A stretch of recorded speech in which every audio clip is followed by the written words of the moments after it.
어두운 밤, 창경궁의 깊은 숲속에서 들려오는 비명소리를 상상해 보십시오. 그것은 단순한 고통의 외침이 아니라 뼈가 으스러지고 살이 찢기는 지옥의 소리였습니다. 조선 최고의 권력자이자 냉혈한 군주였던 태종 이방원. 그가 자신의 딸을 건드린 자에게 내린 형벌은 죽음조차 사치로 느껴질 만큼 끔찍했습니다. 오늘 우리는 역사책 귀퉁이에 숨겨져 있던 피 냄새, 진동하는 그날의 기록을 파헤치려 합니다. 과연 왕의 분노는 어디까지 닿았을까요? 그리고 그 복수의 끝에서 발견된 것은 무엇이었을까요? 이 끔찍한 진실을 마주할 준비가 되셨다면 지금 바로 구독 버튼을 눌러주십시오. 이제 빛빛 역사의 문이 열립니다. 조선 건국 초기 왕권은 아직 불안정했고 권력을 탐하는 늑대들이 호시탐탐 왕좌를 노리고 있었습니다. 태종 이방원은 형제들의 피를 손에 묻히고 옥좌에 오른 인물로 그의 이름만 들어도 신하들은 오금을 저렸습니다. 하지만 그런 철혈 군주에게도 건드려서는 안 될 유일한 영린이 존재했으니 바로 그의 사랑스러운 딸들이었습니다. 태종은 겉으로는 차가운 강철 같은 왕이었지만 딸들 앞에서는 무장해제되는 평범한 아버지였습니다. 공주가 웃으면 그도 웃었고 공주가 울면 온 궁궐이 초상집처럼 변했습니다. 그것은 단순한 부성애를 넘어선 집착에 가까운 사랑이었습니다. 태종의 둘째 딸 경정공주는 그 중에서도 왕의 눈에 넣어도 아프지 않을 보석 같은 존재였습니다. 태종은 공주가 홍의가 찾아 조선 팔도에서 가장 명망 높은 가문의 자제를 물색했습니다. 그는 자신의 딸이 세상에서 가장 행복한 여자가 되기를 바랐고 그 어떤 권력의 암투나 불행도 그녀를 비껴가기를 원했습니다. 마침내 평양조씨 가문의 조대림이라는 인물이 부마로 간택되었습니다. 겉보기에 그는 훤칠한 외모와 겸손한 성품을 지닌 완벽한 신랑감이었습니다. 하지만 태종은 미처 알지 못했습니다. 그 얌전한 가면 뒤에 숨겨진 오만함과 탐욕의 냄새를 말입니다. 혼례식은 화려하고 웅장하게 치러졌지만 그날 밤 궁궐 위로 뜬 달은 유난히 붉었습니다. 사람들은 그것이 불길한 징조라며 수근거렸지만 태종의 위세에 눌려 누구도 입 밖으로 꺼내지 못했습니다. 조대림은 왕의 사위가 되었다는 사실에 도취되어 있었습니다. 그는 자신이 마치 왕족이라도 된 양 어깨에 힘을 주고 다녔으며 태종이 자신을 친아들처럼 아낀다는 사실을 이용하려 들었습니다. 권력의 달콤함에 취한 그는 자신이 밟고 서 있는 땅이 언제든 무너져 내릴 수 있는 살얼음판이라는 사실을 망각하고 있었습니다. 왕의 사위라는 자리는 영광의 자리이자 동시에 가장 위험한 단두대 옆자리였음을 그는 꿈에도 몰랐습니다. 비극은 아주 사소한 곳에서 싹트기 시작했습니다. 조대림은 공주를 아내로서 존중하기보다는 자신의 권력을 과시하기 위한 트로피처럼 대하기 시작했습니다. 궁궐 밖 사계에서의 생활은 폐쇄적이었고 그 안에서 무슨 일이 벌어지는지는 아무도 알 수 없었습니다. 공주의 얼굴에서 웃음기가 사라지고 수심이 가득 차기 시작했지만 그녀는 아버지에게 걱정을 끼치고 싶지 않아 입을 굳게 다물었습니다. 하지만 궁궐에 담벼락에는 귀가 달려 있고 비밀은 언젠가 새어나가기 마련입니다. 공주를 모시던 늙은 나인의 떨리는 부마 조대림의 오만방자함은 날이 갈수록 하늘을 찌를 듯 했습니다. 그는 공주를 홀대하는 것을 넘어 왕실의 권위마저 조롱하는 듯한 언행을 일삼았습니다. 술자리에서 왕을 가볍게 언급하거나 공주를 시녀 부리듯 대한다는 소문이 돌았습니다. 심지어 그가 공주의 몸종을 건드리려 했다는 추잡한 이야기까지 나돌았습니다. 이것은 단순한 부부싸움의 문제가 아니었습니다. 왕의 딸을 능멸한다는 것은 곧 왕 자신을 능멸하는 것과 다를 바 없는 반역에 준하는 행위였습니다. 조대림은 자신이 태종의 손바닥 안에서 놀아나는 작은 벌레에 불과하다는 것을 깨닫지 못한 채 스스로 파멸의 구덩이를 파고 있었습니다. 어느 날 밤 공주가 친정에 들렀을 때 태종은 딸의 손목에 난 희미한 멍 자국을 발견했습니다. 공주는 실수로 부딪혔다고 황급히 옷소매를 내렸지만 태종의 매서운 눈썰미를 피할 수는 없었습니다. 순간 태종의 눈동자가 흔들리더니 이내 차갑게 식어버렸습니다. 그날 밤 태종은 잠자리에 들지 못하고 집무실을 서성였습니다.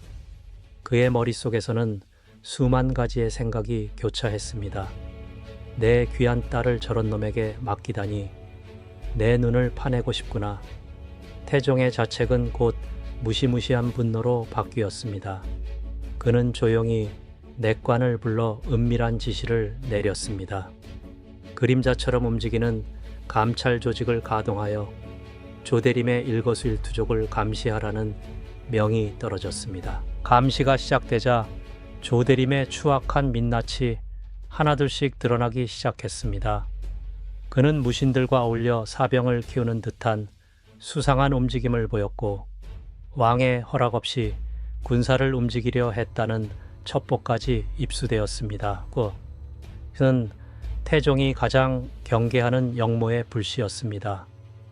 딸을 홀대하는 가정, 폭력범이자 왕권을 위협하는 잠재적 반역자.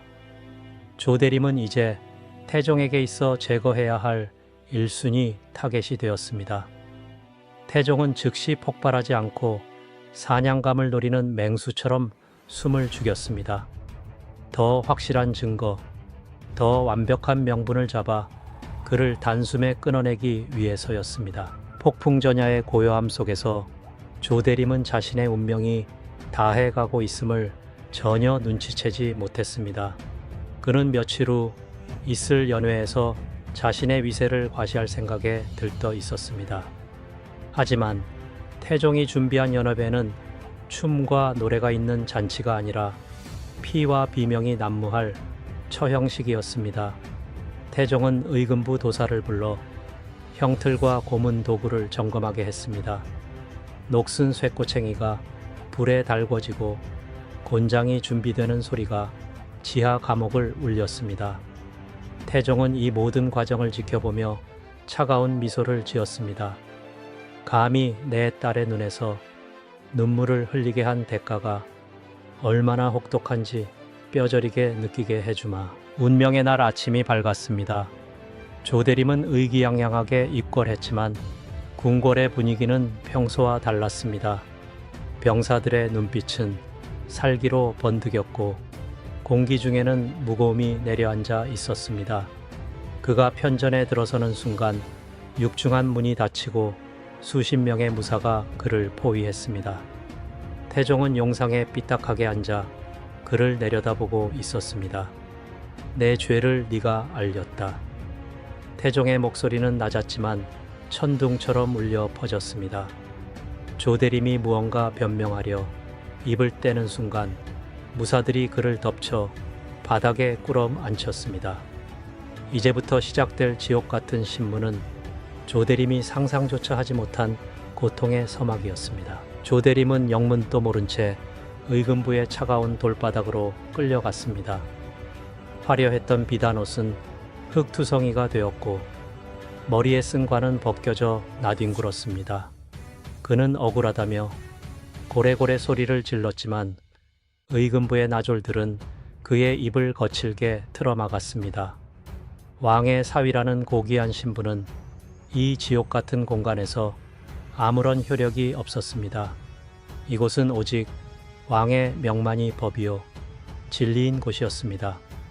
횃불이 일렁이는 감옥 안은 피냄새와 곰팡이 냄새가 섞여 역겨운 악취를 풍겼고 벽에는 말라붙은 핏자국이 기괴한 무늬를 그리고 있었습니다. 조대림은 그제야 자신이 발을 들인 곳이 죽음의 문턱임을 실감하며 사시나무 떨듯 떨기 시작했습니다. 태종이 조대림을 잡아들인 명분은 표면적으로는 국왕의 허락 없이 군사를 움직이려 했다는 역모 혐의였습니다. 하지만 이것은 태종이 파해놓은 교묘한 함정이었습니다. 태종은 사전에 신복을 시켜 조대림에게 접근하게 했고 군사훈련을 핑계로 군대를 동원하도록 부추겼습니다. 어리석은 조대림은 그것이 왕의 시험인 줄도 모르고 덥석 미끼를 물어버린 것이었습니다. 그는 자신의 권력을 과시하고 싶어 안달이 난 상태였기에 왕의 눈과 귀가 자신을 감시하고 있다는 사실을 까맣게 잊고 있었습니다. 태종은 이 순간을 위해 오랫동안 인내하며 먹잇감이 덫에 걸리기만을 기다려왔던 것입니다. 신문이 시작되자 의금부 도사들의 손놀림이 바빠졌습니다. 그들은 조대림의 몸을 형틀에 단단히 묶고 주리를 틀 준비를 했습니다. 태종은 장막 뒤에 앉아 이 모든 상황을 지켜보고 있었습니다. 조대림은 살려달라고 애원하며 장인어른을 찾았지만 돌아오는 것은 차가운 침묵뿐이었습니다. 네가 감히 내 딸을 능멸하고도 무사할 줄 알았느냐. 태종의 마음속에는 역모에 대한 분노보다 딸이 겪었을 마음고생에 대한 울분이 더 크게 타오르고 있었습니다. 그는 사위라는 작자가 권력에 눈이 멀어 가족의 도리를 저버린 것을 도저히 용서할 수 없었습니다. 뼈가 부러지는 소리가 감옥을 울릴 때마다 태종의 표정은 더욱 싸늘하게 굳어갔습니다. 형틀에 묶인 조대림의 비명소리는 궁궐 담장을 넘어 밤하늘로 퍼져 나갔습니다.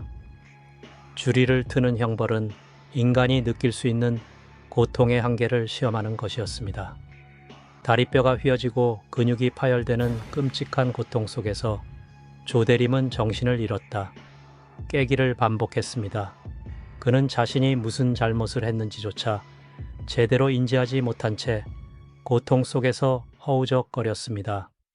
태종은 의원을 불러 그를 다시 깨우고 형벌을 이어가도록 명했습니다.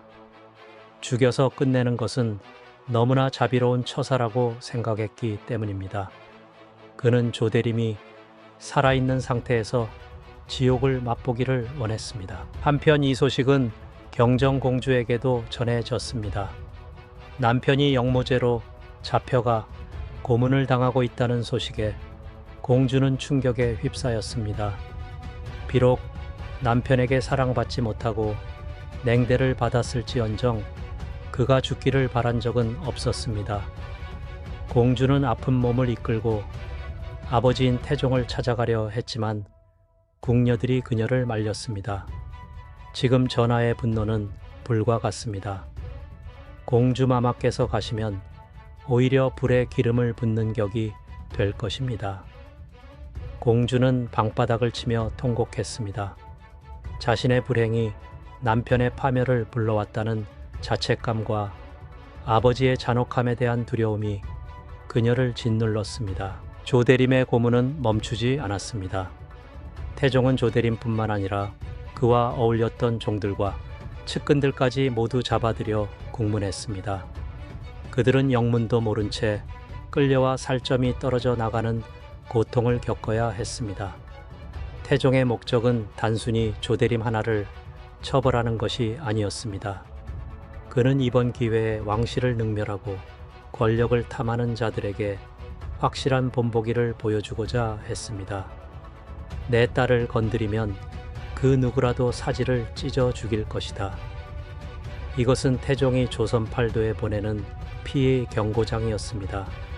신문장 바닥은 붉은 피로 흥건해져 발을 디딜 틈조차 없었습니다. 고문이 이어질수록 조대림의 정신은 붕괴되어 갔습니다. 그는 하지도 않은 말을 지어내며 횡설수설하기 시작했습니다. 잊지도 않기은 역모 계획을 자백하고 죄 없는 사람들의 이름을 불며 살려달라고 빌었습니다. 하지만 태종은 만족하지 않았습니다. 그는 조대림의 입에서 진실된 참회의 말이 나오기를 기다린 것이 아니었습니다. 그는 조대림이 철저하게 부서지고 파괴되는 과정을 즐기고 있었습니다. 왕권에 도전하고 왕의 혈육을 업신여긴 자의 말로가 얼마나 비참한지 똑똑히 보여주기 위해 태종은 잔인한 연출가가 되어 처형장을 지휘했습니다. 밤이 깊어질수록 의금부의 공기는 더욱 차갑고 습해졌습니다. 횃불 그림자가 춤을 추듯 벽 위에서 일렁겼고 고문 도구를 다루는 형리들의 거친 숨소리만이 들려왔습니다. 조대림은 이제 비명을 지를 힘조차 남아있지 않았습니다. 그의 눈은 초점을 잃고 허공을 응시하고 있었으며 입에서는 거품과 핏물이 흘러내렸습니다. 그때 태종이 장막을 걷고 모습을 드러냈습니다. 왕의 등장에 형리들은 모두 바닥에 머리를 조아렸습니다. 태종은 천천히 조대림에게 다가갔습니다. 그의 발자국 소리가 조대림의 귓가에 사형 선고처럼 울렸습니다. 태종은 피투성이가 된 조대림의 얼굴을 내려다보며 나지막이 물었습니다. 아직도 네가 왕의 사위로 보이느냐? 지금 내 꼴을 보아라. 길가에 버려진 개보다도 못한 몰골이구나. 조대림은 흐릿한 눈으로 장인어른을 올려다보며 입술을 달싹였습니다. 살 살려주십시오, 전하. 하지만 태종의 눈에는 일말의 동정심도 없었습니다. 그는 조대림의 턱을 지시기듯 잡고 말했습니다. 네가 내 딸에게 준 고통은 이것의 100배, 1000배였을 것이다. 너는 내 딸의 마음을 죽였으니 나는 너의 육신을 천천히 죽일 것이다. 그 순간 태종은 옆에 있던 인두를 집어들었습니다. 시뻘겋게 달아오른 인두에서는 매캐한 연기가 피어오르고 있었습니다. 조대림의 동공이 공포로 확장되었습니다. 태종은 망설임 없이 인두를 조대림의 허벅지에 가져다 댔습니다. 치익 하는 소리와 함께 살 타는 냄새가 진동했습니다. 짐승 같은 비명소리가 다시 한번 터져 나왔습니다. 이것은 단순한 고문이 아니었습니다. 아버지가 딸을 대신해 가해자에게 가하는 처절한 복수의 낙인이었습니다. 태종의 광기 어린 눈빛은 주변에 있던 형리들조차 고개를 돌리게 만들 정도로 섬뜩했습니다. 이 밤은 아직 끝나지 않았고 태종의 복수극은 이제 겨우 절정을 향해 치닫고 있었습니다. 궁궐 밖의 대신들은 숨조차 크게 쉬지 못하고 이 사태를 주시하고 있었습니다. 태종의 분노가 어디로 튈지 모르는 상황에서 섣불리 나섰다가는 자신들의 목숨마저 위태로울 수 있었기 때문입니다. 밤새도록 의금부 쪽에서 들려오는 비명소리는 대신들의 등골을 서늘하게 만들었습니다. 그들은 과거 태종이 왕권을 강화하기 위해 처남들인 민씨 형제들을 가차없이 숙청했던 피해 역사를 기억하고 있었습니다. 이번 사건 역시 단순한 부마의 비행을 처벌하는 것을 넘어 왕실의 기강을 바로잡고 신권의 경종을 울리려는 태종의 고도의 정치적 계산이 깔려 있음을 직감했습니다. 하지만 그 계산 아래에는 부성애라는 이름의 뜨겁고도 위험한 경정공주는 더 이상 가만히 있을 수 없었습니다. 남편이 죽을지도 모른다는 공포가 그녀를 움직이게 했습니다. 비록 자신을 사랑하지 않고 권력만을 탐했던 남편이었지만 그 또한 자신의 선택이었고 아이들의 아버지였습니다.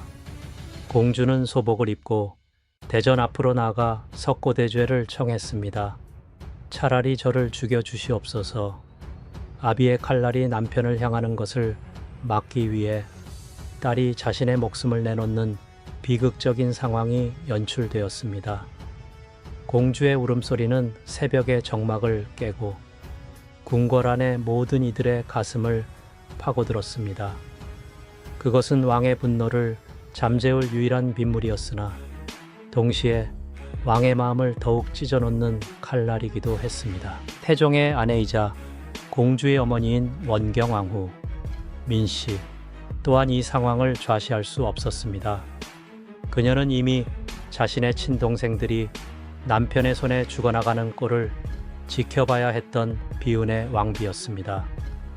또다시 가족의 피를 보는 것을 견딜 수 없었던 원경 왕후는 태종이 있는 의금부로 향하려 했으나 호위무사들이 그녀의 앞길을 막아섰습니다. 왕비는 격노하여 고함을 질렀지만 태종의 엄명 앞에서는 왕비의 권위도 무용지물이었습니다. 태종은 이번 일만큼은 그 누구의 개입도 허용하지 않겠다는 듯 철저하게 외부와의 소통을 차단하고 오직 조대림과 단둘만의 시간을 가지고 있었습니다. 다시 의금부 지하 감옥으로 돌아가 보겠습니다. 인두 고문으로 정신을 잃었던 조대림이 찬물을 뒤집어쓰고 깨어났습니다. 그의 눈앞에는 여전히 태종이 악귀 같은 형상으로 앉아 있었습니다. 태종은 이제 물리적인 고문을 멈추고 정신적인 고문을 시작했습니다. 그는 조대림 앞에 그가 역모를 꾸몄다는 거짓 증거들과 조작된 상소문들을 들이밀었습니다. 네가 술김에 뱉은 말 한마디, 네가 무심코 만난 사람들, 그 모든 것이 이제 너를 죽이는 올가미가 되었다. 태종은 조대림이 빠져나갈 구멍을 하나도 남겨두지 않고 그를 구석으로 몰아넣었습니다. 조대림은 그제야 깨달았습니다. 자신이 군사를 일으키려 했다는 혐의는 그저 껍데기일 뿐 진짜 이유는 따로 있다는 것을 말입니다. 태종이 진정으로 원한 것은 조대림이 스스로 자신이 얼마나 하찮고 무력한 존재인지 뼈저리게 느끼는 것이었습니다. 너는 호랑이의 굴에 들어와서 호랑이 새끼를 건드리는 쥐새끼에 불과했다. 태종의 조롱 섞인 말에 조대림은 수치심과 공포로 얼굴이 일그러졌습니다. 그는 자신이 왕의 사위라는 가면을 쓰고 얼마나 오만하게 굴었는지, 그리고 그 오만이 얼마나 치명적인 독이 되어 돌아왔는지 뒤늦게 깨닫고 피눈물을 흘렸습니다. 고통을 이기지 못한 조대림은 결국 태종이 원하는 대로 모든 것을 자백하기 시작했습니다. 하지도 않은 큰 역모를 꾸몄다고 시인했고 있지도 않은 군 공범들의 이름을 불며 제발 죽여만 달라고 애원했습니다. 그의 입에서 나오는 말들은 모두 거짓이었지만 태종에게 진실 여부는 중요하지 않았습니다. 중요한 것은 조대림의 영혼이 완전히 파괴되어 왕 앞에 무릎 꿇라이 싸움 자 죽을 꿇고 살려달라고 비는 그 모습 자체였습니다. 태종은 바닥에 머리를 찌으며 오열하는 사위를 내려다보며 묘한 정복감을 느꼈습니다. 감히 내 딸 위에서 군림하려 했던 자가 이제는 내 발밑에서 벌레처럼 기어다니는구나. 그때 의금부의 수사관이자 강직한 성품을 지닌 맹사성이 조심스럽게 태종에게 다가와 고했습니다. 전하, 조대림의 역모 혐의는 증거가 명확하지 않습니다. 이것은 누군가의 모함일 가능성이 큽니다. 맹사성은 목숨을 걸고 진실을 말했습니다. 그는 이 광기 어린 복수극이 억울한 희생양을 만들 수도 있다는 것을 경계했습니다. 태종의 눈썹이 꿈틀거렸습니다. 그는 맹사성을 쏘아보며 차갑게 말했습니다. 진실이라. 진실이 무엇이 중요하단 말이냐. 내 딸이 고통받았다는 사실, 그 하나만이 나에게는 유일한 진실이다. 태종의 이 말은 법과 원칙 위에 군림하는 아버지의 삐뚤어진 사랑을 적나라하게 보여주었습니다. 태종은 맹사성의 간언을 무시하고 형리들에게 고문을 계속하라는 손짓을 보냈습니다. 하지만 맹사성의 말은 태종의 마음 한구석에 작은 파문을 일으켰습니다. 만약 조대림을 이대로 죽인다면 자신은 딸을 과부로 만든 비정한 아비로 역사에 남게 될 것이었습니다. 또한 억울한 이를 죽였다는 오명은 훗날 자신의 치세에 흠집을 낼 수도 있었습니다. 태종은 갈등했습니다. 복수의 쾌감과 군주로서의 이성 사이에서 줄타기를 하며 그는 손에 든 검을 감옥 밖에서는 동이 터오고 있었습니다. 밤새 이어진 비명소리도 잦아들었고 조대림은 거의 시체나 다름없는 상태로 늘어져 있었습니다. 태종은 자리에서 일어나 조대림에게 다가갔습니다. 그리고 그의 귓가에 대고 속삭였습니다. 네, 목숨은 내 것이 아니다. 내 딸 경정공주의 것이다. 만약 공주가 너를 살려달라고 하지 않았다면 너는 이미 사지가 찢겨 개의 먹이가 되었을 것이다. 태종은 마지막 순간에 딸의 얼굴을 떠올리며 사리를 거두었습니다. 하지만 그것은 용서가 아니었습니다. 죽음보다 더한 고통을 안겨주기 위한 또 다른 형벌의 시작이었습니다. 태종은 의금부 도사에게 명하여 조대림을 풀어주라고 지시했습니다. 하지만 그냥 풀어주는 것이 아니었습니다. 걷지 못할 정도로 망가진 다리를 이끌고 기어서 궁궐을 나가게 하라고 명했습니다. 조대림은 피범벅이 된 몸으로 의금부 문턱을 넘으며 살았다는 안도감보다는 앞으로 닥칠 치욕스러운 삶에 대한 두려움에 몸서리쳤습니다. 태종은 뒤돌아서서 나가는 사위의 뒷모습을 보며 싸늘하게 읊조렸습니다. 다시는 내 눈에 띄지 마라. 그리고 평생을 감사하며 살아라. 네가 숨쉬는 매 순간이 내 딸의 자비 덕분임을 잊지 마라. 피투성이가 된 조대림이 짐짝처럼 실려 나간 후 궁궐에는 기묘한 정적이 감돌았습니다. 죽음의 문턱에서 살아 돌아온 그였지만 그의 영혼은 이미 의금부 지하 감옥에 묶여 있는 것이나 다름없었습니다. 조대림은 집으로 돌아가는 가마 안에서 몸을 웅크린 채 짐승 같은 신음소리만 내뱉었습니다. 화려했던 부마의 위엄은 온데간데 없고 공포에 질린 눈동자만이 그가 겪은 지옥을 증명하고 있었습니다. 그는 감히 고개를 들어 창밖을 내다볼 용기조차 없었습니다. 바람소리 하나에도 소스라치게 놀라며 몸을 떨었고 자신의 몸에 닿는 비단 옷에 감촉조차 고문 도구처럼 느껴져 비명을 질렀습니다. 이것은 태종이 그에게 심어준 영원히 지워지지 않는 공포의 각인이었습니다. 조대림이 돌아왔지만 경정공주의 불행은 끝나지 않았습니다. 남편은 살아 돌아왔으나 더 이상 예전의 그 사람이 아니었습니다. 그는 공주와 눈만 마주쳐도 발작을 일으키며 구석으로 도망쳤습니다. 공주는 망가져버린 남편을 보며 가슴이 미어지는 고통을 느꼈습니다. 아버지가 남편을 살려준 것은 감사한 일이었으나 그 대가로 남편의 정신을 완전히 파괴해버렸다는 사실에 전율했습니다. 밤마다 악몽에 시달리며 살려달라고 비명을 지르는 남편을 보며 공주는 자신이 아버지가 놓은 덫에 걸려든 또 다른 희생양임을 깨달았습니다. 이 집안에는 이제 웃음소리 대신 무거운 침묵과 공포만이 감돌게 되었습니다. 사건이 일단락되는 듯 보였으나 태종의 분노는 아직 완전히 해소되지 않았습니다.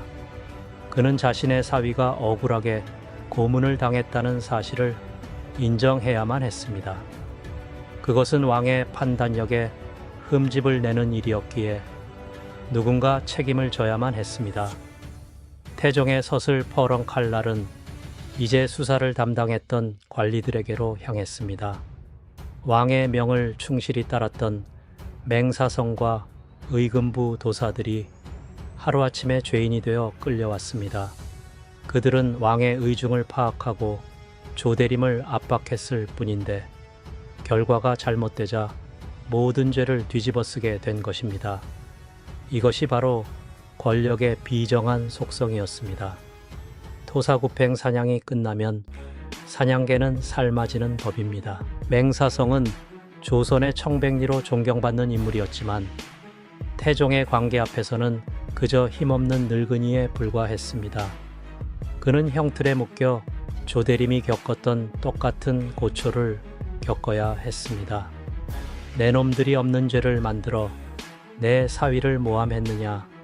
태종은 뻔뻔하게도 자신이 지시했던 일을 관리들의 과잉 충성으로 몰아갔습니다.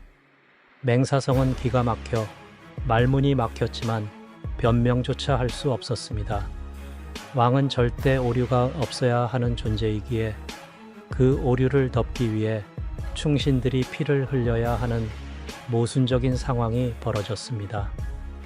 형리들의 곤장이 맹사성의 등 위로 떨어질 때마다 조선의 정의도 함께 무너져 내리고 있었습니다. 이 끔찍한 숙청 작업은 태종이 얼마나 무서운 정치적 감각을 지닌 괴물인지를 보여줍니다. 그는 딸을 위해 사위를 손봐주고 싶었지만 사위가 정말로 죽어버리면 딸이 과부가 되는 것을 원치 않았습니다. 그래서 적당한 선에서 사위를 풀어주고 대신 그 분노와 책임의 화살을 신하들에게 돌린 것입니다. 조대림 사건은 단순한 가정사가 아니라 신권 위에 군림하는 왕권의 절대성을 보여주는 피해의 연극이었습니다. 신하들은 이 사건을 통해 뼈저린 교훈을 얻었습니다. 왕의 가족 문제는 건드리는 것이 아니며 왕의 심기를 거스르면 충신이라도 하루아침에 역적이 될 수 있다는 공포가 조정 전체를 지배하게 되었습니다. 한편 가까스로 목숨을 건진 조대림은 그 후로 어떻게 되었을까요? 그는 철저하게 죽은 듯이 지냈습니다. 예전의 오만함이나 방탕함은 찾아볼 수 없었습니다. 술은 입에도 대지 못했고 여색은커녕 사람을 만나는 것조차 두려워했습니다. 그는 태종에 있는 궁궐 쪽으로는 오줌도 누지 않을 정도로 철저하게 납작 엎드렸습니다. 태종이 가끔 그를 불러 연회를 베풀 때면 그는 식은땀을 흘리며 바늘 방석에 앉은 듯 불안해했습니다. 왕이 웃으며 건네는 술잔이 언제 독배로 변할지 모른다는 공포가 그의 뇌를 지배했습니다. 이것이야말로 태종이 원했던 완벽한 복수이자 통제였습니다. 경정공주 또한 마음의 문을 닫아버렸습니다. 그녀는 아버지 태종을 존경하면서도 깊이 원망하게 되었습니다. 자신의 남편을 괴물로 만들고 집안을 풍비박산낸 아버지의 사랑이 너무나 무겁고 버거웠습니다. 공주는 점점 말이 없어지고 우울증에 시달렸습니다. 그녀는 화려한 궁중 의복 대신 수수한 옷을 입고 불당에 들어가 기도를 올리는 날이 많아졌습니다. 그녀의 기도는 남편의 쾌유를 비는 것이었을까요? 아니면 아버지의 죄를 씻기 위한 것이었을까요? 권력의 정점에 있는 왕의 딸로 태어난 죄로 그녀는 평생 지울 수 없는 상처를 안고 살아가게 되었습니다. 조대림 사건은 조선 사회에 큰 파장을 일으켰습니다. 백성들 사이에서는 태종이 사위를 죽일 뻔했다는 소문이 와전되어 괴담처럼 퍼져나갔습니다. 왕이 밤마다 사람을 잡아먹는다더라. 의금부 지하에는 억울하게 죽은 귀신들이 통곡을 한다더라 하는 흉흉한 소문들이 돌았습니다. 하지만 누구도 감히 대놓고 왕을 비난할 수는 없었습니다. 태종이 만들어 놓은 공포 정치는 그만큼 견고했습니다. 그는 백성들에게 인자한 군주가 되기보다는 두려운 군주가 되기를 선택했습니다. 공포야말로 권력을 유지하는 가장 강력한 수단이라고 믿었기 때문입니다. 시간이 흘러 태종도 늙고 병들었습니다. 하지만 죽음을 앞둔 순간까지도 그는 자신의 행동을 후회하지 않았습니다.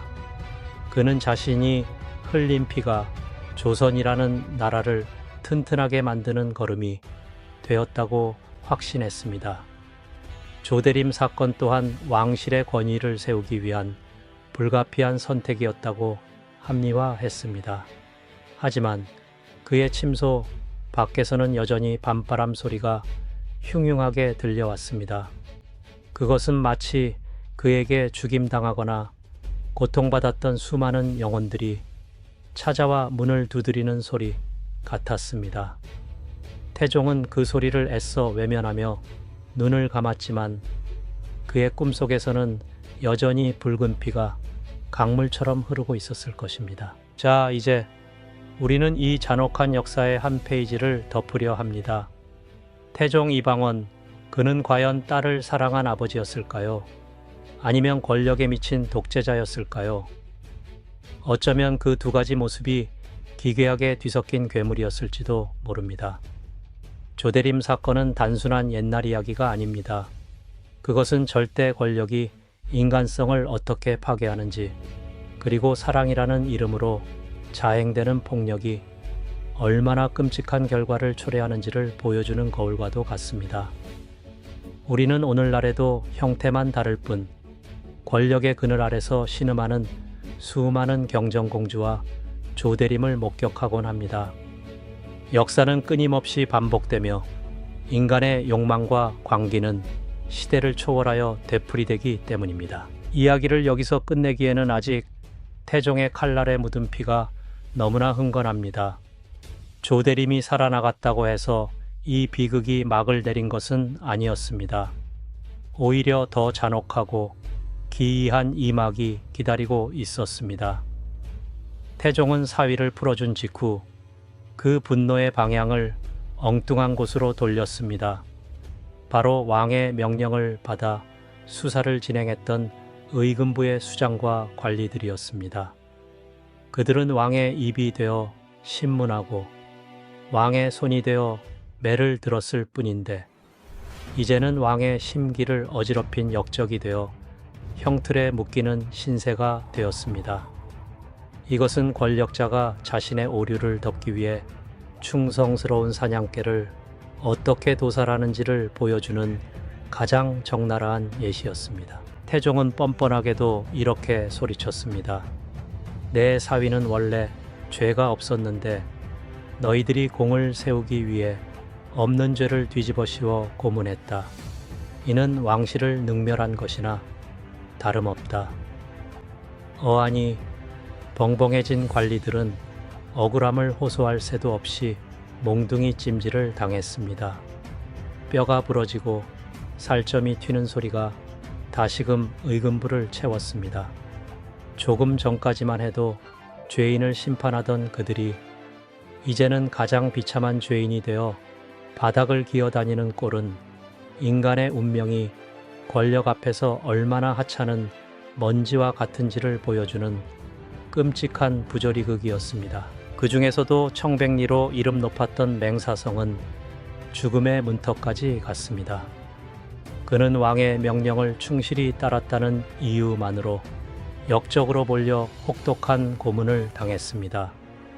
태종은 그의 정직함조차도 자신을 공격하는 무기라고 생각했습니다. 맹사성의 비명소리는 궁궐의 담장을 넘어 민계까지 들릴 정도였다고 합니다. 사람들은 그 소리를 들으며 태종이라는 왕이 가진 광기의 깊이에 전율했습니다. 그것은 이성적인 통치 행위가 아니라 피맛을 본 맹수가 자신의 영역을 과시하기 위해 벌이는 무차별적인 살육과 다를 바 없었습니다. 하지만 태종의 이토록 잔인한 숙청 뒤에는 치밀하게 계산된 공포 정치가 숨어 있었습니다. 그는 신하들에게 확실한 메시지를 심어주고 싶었던 것입니다. 왕의 뜻을 거스르는 자는 물론이고 왕의 뜻을 너무 앞서 짐작하여 행동하는 자 또한 살아남을 수 없다는 것을 말입니다. 신하들은 숨소리조차 크게 낼 수 없었습니다. 어제는 사위가 죽을 뻔했고 오늘은 충신이 죽어 나가는 판국에 내일은 누구의 목이 달아날지 아무도 알 수 없었기 때문입니다. 궁궐은 거대한 침묵의 감옥으로 변해갔고 태종은 그 정적 속에서 홀로 괴물처럼 군림했습니다. 이 피비린내. 나는 소용돌이의 중심에는 또 한 명의 비극적인 여인이 있었으니 바로 태종의 아내 원경왕후 민씨였습니다. 그녀는 이미 남편의 손에 친동생 넷을 모두 잃은 상처를 안고 사는 여인이었습니다. 그런데 이번에는 사랑하는 딸마저 남편의 광기 때문에 고통받는 모습을 지켜봐야 했습니다. 원경왕후는 억장이 무너지는 심정으로 태종을 찾아가 울부짖었습니다. 내 동생들을 죽인 것도 모자라 이제는 사위와 딸까지 잡으려 하십니까? 당신은 왕이기 이전에 아비도 아닙니까? 그녀의 절규는 궁궐을 뒤흔들었지만 태종의 차가운 심장을 녹일 수는 없었습니다. 태종과 원경왕후의 대립은 부부 싸움이라기보다는 두 마리 호랑이의 싸움과도 같았습니다. 원경왕후 역시 태종을 왕으로 만든 킹메이커였기에 그녀의 성격 또한 불같이 강했습니다. 하지만 절대 권력을 쥔 남편 앞에서는 그녀 또한 힘없는 피해자일 뿐이었습니다. 태종은 아내의 눈물조차 권력 투쟁의 도구로 받아들였습니다. 그는 아내가 사위를 감싸는 것을 보며 외척 세력이 다시 고개를 드는 것은 아닌지 의심의 눈초리를 거두지 않았습니다. 사랑과 신뢰가 사라진 부부 사이에는 지독한 증오와 살기만이 감돌았고 그 사이에서 자식들은 숨을 죽인 채 공포에 떨어야 했습니다. 다시 시선을 돌려 겨우 목숨을 부지한 조대림의 집안을 들여다보겠습니다. 그곳은 살아있는 사람들의 집이라기보다는 거대한 무덤과도 같았습니다. 조대림은 육체의 상처는 아물어가고 있었지만 정신은 이미 산산조각이 나 있었습니다. 그는 밤마다 헛것을 보며 발작을 일으켰습니다. 어둠 속에서 태종의 형상이 나타나 자신을 인두로 지지려 한다며 비명을 지르고 이불을 뒤집어 쓴 채 벌벌 떨었습니다. 한때 천하를 호령할 듯 기세등등했던 부마의 모습은 온데간데 없고 공포에 먹혀버린 껍데기만 남은 사내의 모습은 보는 이들의 혀를 차게 만들었습니다. 경정공주는 그런 남편을 수발하며 하루하루 말라갔습니다. 그녀는 남편을 원망할 수도 아버지를 미워할 수도 없는 처지였습니다. 남편의 발작을 지켜보며 그녀는 자신이 왕의 딸이라는 사실이 저주스럽게 느껴졌을 것입니다. 차라리 평범한 집안의 딸로 태어났다면 이런 지옥 같은 꼴은 보지 않았을 텐데 공주의 눈물은 마를 날이 없었고 그녀의 한숨은 집안의 기둥을 썩게 만들 정도였습니다. 이것이 바로 태종이 말한 사랑의 대가였습니다. 아버지는 딸을 지키기 위해 칼을 들었다고 했지만 그 칼은 결국 딸의 행복마저 베어버리고 만 것입니다. 세월이 흘러도 이 사건의 충격은 쉽게 가라앉지 않았습니다. 당시 조정의 관리들은 태종의 그림자만 봐도 경기를 일으킬 정도가 되었습니다. 그들은 어떤 사안에 대해 섣불리 의견을 내는 것을 극도로 꺼리게 되었고 왕의 눈치만 살피는 복지부동의 자세를 취하게 되었습니다. 태종은 강력한 왕권을 구축하는 데는 성공했지만 그 대가로 신하들의 진심 어린 충언과 활발한 소통을 잃어버렸습니다. 공포로 지어진 성은 겉보기에는 단단해 보이지만 그 내부는 썩어가기 마련입니다. 태종의 말년이 쓸쓸하고 고독했던 이유는 바로 그가 뿌린 공포의 씨앗들이 자라나 그를 가두는 감옥이 되었기 때문일 것입니다. 하지만 여기서 우리가 주목해야 할 더욱 소름 끼치는 사실이 있습니다. 태종은 이 모든 과정을 자신의 후계자인 세종에게 똑똑히 지켜보게 했다는 점입니다. 그는 어린 세종을 데리고 피냄새 진동하는 고문장을 방문하거나 숙청의 현장을 목격하게 했습니다. 이것은 일종의 제왕 수업이었습니다. 왕이 되기 위해서로는 인간적인 감정을 버리고 때로는 괴물이 되어야 한다는 것을 아들에게 가르치려 했던 것입니다.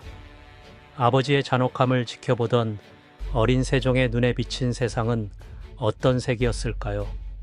그는 아버지의 길을 따를 것인가? 아니면 전혀 다른 길을 갈 것인가? 깊은 고뇌에 빠졌을 것입니다. 어린 세종은 아버지의 피 묻은 손을 보며 무엇을 느꼈을까요? 그는 공포에 질려 떨기보다는 그 잔혹함 이면에 숨겨진 권력의 비정한 생리를 꿰뚫어 보았습니다. 아버지가 악역을 자처하여 닦아놓은 길 위에서 자신은 성군이 되어야 한다는 무거운 사명감을 느꼈을 것입니다. 세종의 찬란한 문화. 통치는 역설적이게도 태종의 어두운 숙청과 공포 정치라는 걸음 위에서 피어난 꽃이었습니다. 아버지는 칼로 잡초를 베어냈고 아들은 그 자리에 씨앗을 뿌린 셈입니다. 하지만 그 잡초를 베어내는 과정에서 너무나 많은 꽃들까지 함께 잘려 나갔다는 사실은 세종의 가슴속에 평생 지울 수 없는 비주로 남았을 것입니다. 다시 조대림의 이야기로 돌아가 봅니다. 그는 목숨은 건졌지만 평생을 트라우마 감옥 속에 갇혀 살았습니다. 문 밖에서 발자국 소리만 들려도 의금부 나졸들이 다시 잡으러 온 것은 아닌지 소스라치게 놀라 숨기 바빴습니다. 사람들은 그를 두고 살아있는 시체라 불렀습니다. 겉모습은 멀쩡한 귀족이었지만 그의 눈동자는 텅 비어 있었고 입가에는 늘 불안한 경련이 일었습니다. 왕의 사위라는 화려한 타이틀은 그에게 있어 가문의 영광이 아니라 언제 터질지 모르는 시한폭탄과도 같았습니다. 그는 술에 취하면 허공을 향해 잘못했습니다. 저나 다시는 그러지 않겠습니다. 라며 비굴하게 빌었다고 합니다. 조대림의 집안 분위기는 묘지보다 더 적막했습니다. 하인들조차 숨소리를 죽이며 걸어다녔고 웃음소리는 담장 밖으로 사라진 지 오래였습니다. 경정공주는 남편을 볼 때마다 연민과 혐오가 뒤섞인 복잡한 감정을 느꼈습니다. 자신의 오만함으로 자초한 일이지만 그 대가가 너무나 가혹했기에 남편을 미워할 수도 없었습니다. 그녀는 밤마다 남편의 등을 토닥이며 악몽에서 깨어나게 했지만 정작 자신의 악몽을 달래줄 사람은 아무도 없었습니다. 그녀는 왕의 딸로 태어난 것이 축복이 아니라 저주임을 뼈저리게 실감하며 긴 밤을 눈물로 지새워야 했습니다. 태종은 말년에 이르러 더욱 고독해졌습니다. 그는 자신의 곁에 아무도 남지 않았다는 사실을 깨달았습니다. 형제들도 처남들도 심지어 사돈들까지 자신의 손으로 제거하거나 파멸시켰으니 당연한 결과였습니다. 하지만 그는 끝까지 자신의 선택을 후회한다는 말을 입 밖으로 내지 않았습니다. 그는 스스로에게 최면을 걸듯 되뇌었을 것입니다. 나는 조선을 위해 악마가 되었다. 내 손에 묻은 피가 후대의 평화를 가져올 것이다. 그것은 자기 합리화였을까요? 아니면 군주로서 짊어져야 할 고독한 십자가였을까요? 전해지는 이야기에 따르면 태종은 밤잠을 잘 이루지 못했다고 합니다. 빗소리가 들리면 억울하게 죽은 원원들의 울음소리처럼 들렸고 바람이 문풍지를 때리면 고문받던 이들의 비명소리처럼 들려 식은땀을 흘렸다고 합니다. 천하를 호령하던 절대 권력자도 밤의 어둠과 양심의 가책 앞에서는 한낱 나약한 노인에 불과했습니다. 그는 불면의 밤을 달래기 위해 독한 술을 마시거나 밤새도록 경전을 읽었지만 피 냄새는 좀처럼 그의 코끝에서 사라지지 않았습니다. 마침내 태종이 승하하던 날 궁궐에는 기묘한 바람이 불었다고 합니다. 사람들은 그것을 피바람을 몰고 다니던 폭군의 마지막 가는 길이라며 수군거렸습니다. 태종은 눈을 감는 순간까지도 왕권 강화를 걱정하며 세종에게 유언을 남겼습니다. 모든 악업은 내가 지고 갈 테니 너는 태평성대를 열어라. 그는 죽어서도 저승에 가서 자신에게 죽임당한 원원들과 싸우겠다는 의지를 보인 것입니다. 지독하고도 무서운 집념이었습니다.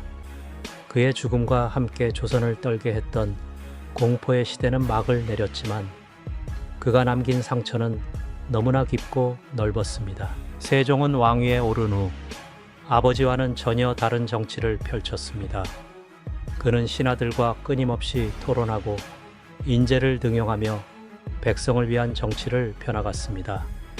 하지만 아이러니하게도 세종이 마음껏 자신의 뜻을 펼 펼칠 수 있었던 배경에는 태종이 깔아놓은 강력한 왕권이 있었습니다. 덤비는 신하도 외척도 없는 깨끗하게 청소된 운동장에서 세종은 마음껏 뛰어놀 수 있었던 것입니다. 우리는 세종대왕의 업적을 찬양하지만 그 빛나는 업적 뒤에는 태종이라는 그림자가 짙게 깔려 있음을 잊어서는 안 됩니다. 경정공주는 태종 사후에도 오랫동안 살았습니다. 하지만 그녀의 삶이 행복했는지는 의문입니다. 남편 조대림은 늙어서도 정신이 온전치 못했고 그녀는 그런 남편을 평생 돌봐야 했습니다. 그녀는 아버지의 기일이 돌아올 때마다 어떤 기분이었을까요? 자신을 끔찍이 사랑해서 남편을 반쯤 죽여놓은 아버지, 그 비틀린 사랑을 고마워해야 할지 원망해야 할지. 그녀의 마음은 평생 지옥과 연옥 사이를 오갔을 것입니다. 그녀는 조선 왕실 여인들의 비극적인 운명을 대표하는 상징적인 인물로 역사에 남았습니다. 이 사건을 통해 우리는 권력이라는 괴물의 속성을 다시 한번 확인하게 됩니다. 권력은 부자지간도 부부 사이도 갈라놓을 만큼 강력하고 잔인합니다. 태종은 왕권을 지키기 위해 인간성을 포기했고 조대림은 권력을 탐하다가 인간성을 잃었습니다. 권력의 정점에 서 있는 자와 그 주변을 서성이는 자 모두 불행해질 수밖에 없는 구조. 이것이 바로 왕조 시대가 가진 비극적인 모순입니다. 화려한 골룡포 아래 감춰진 것은 비단 옷이 아니라 피와 눈물로 얼룩진 수위였을지도 모릅니다. 이제 이야기는 막바지를 향해 가고 있습니다. 우리는 태종의 복수극을 통해 무엇을 얻어야 할까요? 단순히 옛날 왕들은 무서웠구나 하고 넘기기에는 이 사건이 던지는 메시지가 너무나 묵직합니다. 그것은 바로 목적이 수단을 정당화할 수 있는가에 대한 영원한 질문입니다. 태종은 조선의 안정을 위해 칼을 들었다고 주장하지만 그 과정에서 희생된 수많은 사람들의 고통은 누가 보상해 줄 수 있을까요? 억울하게 고문당한 맹사성 공포했던 조대림 평생을 고통받은 경정공주, 그들의 눈물은 역사책 행간에 스며들어 아직도 마르지 않고 있습니다. 태종의 이 지독한 복수극은 조선 왕실의 역사에서 가장 섬뜩한 교훈으로 남았습니다. 이후 왕실의 사위인 부마들은 권력의 중심에서 철저히 배제되었고 그저 왕실의 장식품처럼 조용히 살아가야만 했습니다. 조대림 사건은 섣불리 권력을 탐하다가는 멸문지화를 당할 수 있다는 강력한 경고가 되어 조선 500년 내내 외척들의 발목을 잡는 족쇄가 되었습니다. 태종이 흘린 피가 일시적인 공포를 넘어 수백 년을 관통하는 통치 시스템으로 굳어진 것입니다. 이것이야말로 그가 진정으로 노렸던 큰 그림이었을지도 모릅니다. 피는 마르지만 공포의 기억은 유전처럼 대를 이어 전해지기 때문입니다. 오늘날 우리가 경복궁이나 창덕궁을 거닐며 느끼는 고즈넉한 아름다움 뒤에는 이런 처절한 비명과 피 냄새가 숨겨져 있습니다. 화려한 단청과 우아한 기와지붕 아래에는 권력을 향한 욕망과 살기, 그리고 억울한 원혼들의 한숨이 층층이 쌓여 있습니다. 역사는 승자의 기록이라고 하지만 그 행간을 자세히 들여다보면 패자들이 흘린 눈물이 강을 이루고 있음을 알 수 있습니다. 우리는 문화유산의 겉모습만 볼 것이 아니라 그 안에 서려 있는 치열했던 인간 군상들의 이야기를 기억해야 합니다. 그것이 바로 우리가 역사를 배우는 진짜 이유일 것입니다. 현대사회라고 해서 다를까요? 우리 주변에도 힘을 가졌다고 해서 약자를 함부로 대하는 현대판 조대림들이 수없이 존재합니다. 그리고 그들의 오만을 응징하기 위해 법과 원칙을 가장한 잔혹한 보복을 가하는 현대판 태종들도 존재합니다. 권력의 속성은 예나 지금이나 변하지 않았습니다. 누군가를 밟고 올라서려는 욕망과 자신의 것을 지키려는 집착이 충돌할 때 비극은 언제나 잉태됩니다. 이 600년 전의 이야기가 지금 우리에게도 서늘한 전율을 주는 이유는 인간의 본성이 조금도 변하지 않았다는 씁쓸한 사실 때문일 것입니다. 태종 이방원, 그는 과연 누구일까요? 나라의 기틀을 다진 위대한 군주인가? 아니면 권력욕에 사로잡힌 살인마인가? 역사학자들 사이에서도 평가는 엇갈립니다. 하지만 분명한 것은 그가 짊어진 왕관의 무게가 그 어떤 왕보다 무거웠다는 사실입니다. 그는 자신의 손에 피를 묻힘으로써 후대 왕들이 깨끗한 손으로 정치를 할 수 있게 만들었습니다. 악역을 자처하여 지옥으로 걸어 들어간 아버지의 뒷모습은 비장하다 못해 처연하기까지 합니다. 그가 꿈꾸었던 세상은 피냄새 없는 평화로운 나라였겠지만 아이러니하게도 그 평화를 위해 그는 가장 많은 피를 흘려야 했습니다. 이야기를 마치며 마지막으로 경정공주의 삶을 되돌아봅니다. 그녀는 아버지의 사랑과 남편의 몰락 사이에서 평생 줄타기를 해야 했습니다. 권력의 정점에서 태어났지만 가장 평범한 행복조차 누리지 못했던 여인. 그녀의 침묵은 웅변보다 더 큰 울림을 줍니다. 어쩌면 태종이 진짜 두려워했던 것은 정적들의 칼날이 아니라 밤마다 잠든 딸의 얼굴을 보며 느꼈던 죄책감이 아니었을까요? 천하를 호령했던 왕도 자식 앞에서는 한낱 죄인일 수밖에 없었을 것입니다. 만약 조대림이 조금만 더 겸손했다면, 만약 태종이 조금만 더 관대했다면 역사는 바뀌었을까요? 부질없는 가정이지만 우리는 상상해 보게 됩니다. 하지만 역사의 수레바퀴는 가혹하게도 멈추지 않고 굴러갔고 그 궤적 위에 수많은 사람들의 운명을 지식여 놓았습니다. 우리는 그 잔해 위에서 교훈을 얻어야 합니다.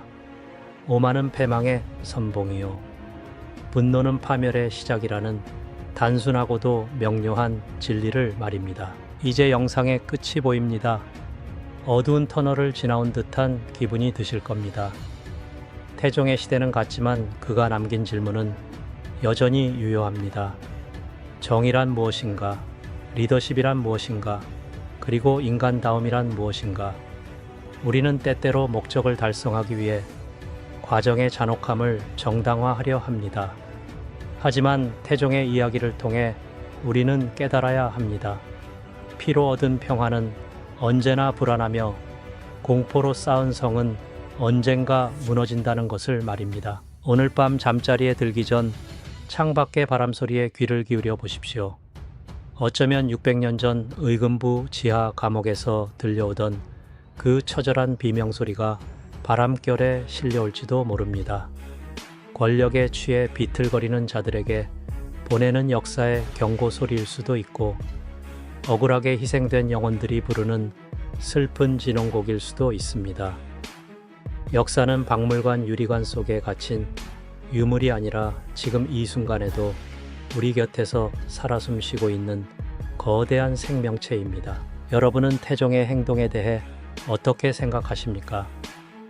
딸을 지키기 위한 아버지의 불가피한 선택이었을까요? 아니면 권력을 과시하기 위한 폭군의 관계였을까요? 정답은 없습니다. 판단은 오직 이 영상을 끝까지 지켜본 여러분의 몫입니다. 댓글로 여러분의 생각을 자유롭게 남겨주십시오. 태종을 옹호하든 비판하든 그 모든 의견이 모여 역사를 바라보는 새로운 시각이 될 것입니다. 저는 여러분의 댓글 하나하나를 흥미롭게 지켜볼 것입니다. 긴 시간 동안 조선의 가장 어두운 밤을 함께 걸어주셔서 감사합니다. 이토록 처절하고도 슬픈 역사의 진실을 마주할 용기가 있는 분들이라면 앞으로 우리가 다룰 더 많은 금기된 이야기들도 감당하실 수 있을 겁니다. 아직 구독하지 않으셨다면 지금 바로 구독과 좋아요를 눌러주십시오. 알림 설정은 필수입니다. 다음 시간에는 더 충격적이고 소름 끼치는 역사의 이면을 들고 찾아오겠습니다. 역사의 어둠 속에서 진실을 찾는 여정은 계속됩니다. 안녕히 주무십시오. 물론 잠들 수 있다면 말입니다.